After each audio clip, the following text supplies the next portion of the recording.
حضرت فاطمہ بیان کرتی ہیں، کہتی ہیں کہ ایک دفعہ حضرت علی نے ہمارے گھر میں ایک مہمان کو دعوت دی اور مجھے کہا کہ فاطمہ ہمارے گھر میں ایک مہمان آ رہا ہے۔ حضرت فاطمہ کہتی ہیں کہ میں نے یہ بات سنتے ساتھ ہی اس مہمان کے لیے کھانا بنانا شروع کر دیا، لیکن میرے دل میں ایک خواہش جاگی۔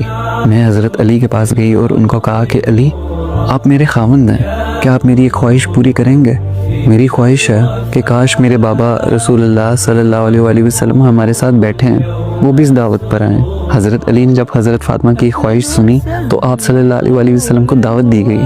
آپ صلی اللہ علیہ وآلہ وسلم کو جب حضرت فاطمہ کی دعوت کا پیغام ملا تو وہ حضرت فاطمہ کے گھر آئے، لیکن حضرت فاطمہ کے گھر کے دروازے سے واپس لوٹ گئے۔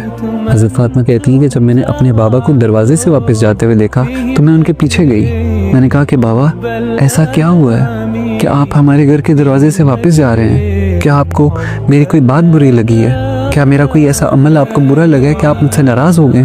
آپ صلی اللہ علیہ وآلہ وسلم نے جب حضرت فاطمہ کی یہ بات سنی تو کہا کہ میری بیٹی فاطمہ، تمہارے گھر میں ایک کپڑا ہے، ایک پردہ ہے جس کے اوپر کوئی شکل بنی ہوئی ہے، تصویر بنی ہوئی ہے۔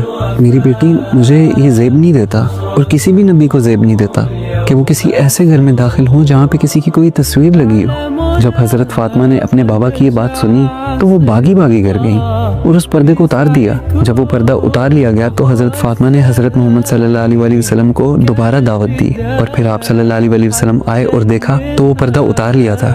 آپ صلی اللہ علیہ وآلہ وسلم ایک مسکراہٹ کے ساتھ گھر کے اندر داخل ہوئے اور اس مہمان کے ساتھ، حضرت علی کے ساتھ اور حضرت فاطمہ کے ساتھ بیٹھ کر کھانا کھایا۔ صحابہ جب اس روایت کو بیان کرتے ہیں تو کہتے ہیں کہ اگر آپ صلی اللہ علیہ وآلہ وسلم چاہتے تو حضرت فاطمہ کو جا کے درست بھی کر سکتے تھے، لیکن آپ صلی اللہ علیہ وآلہ وسلم نے ہمیں اپنی بیٹی کے ذریعے، حضرت فاطمہ رضی اللہ تعالیٰ عنہ کے ذریعے ہمیں یہ سکھایا کہ اگر نبی کی بیٹی کو اجازت نہیں ہے کہ وہ گھر کے اندر کسی کی تصویر لٹکائے یا کسی کی تصویر کو سجا کے رکھے تو یہ کسی کو اجازت نہیں ہے۔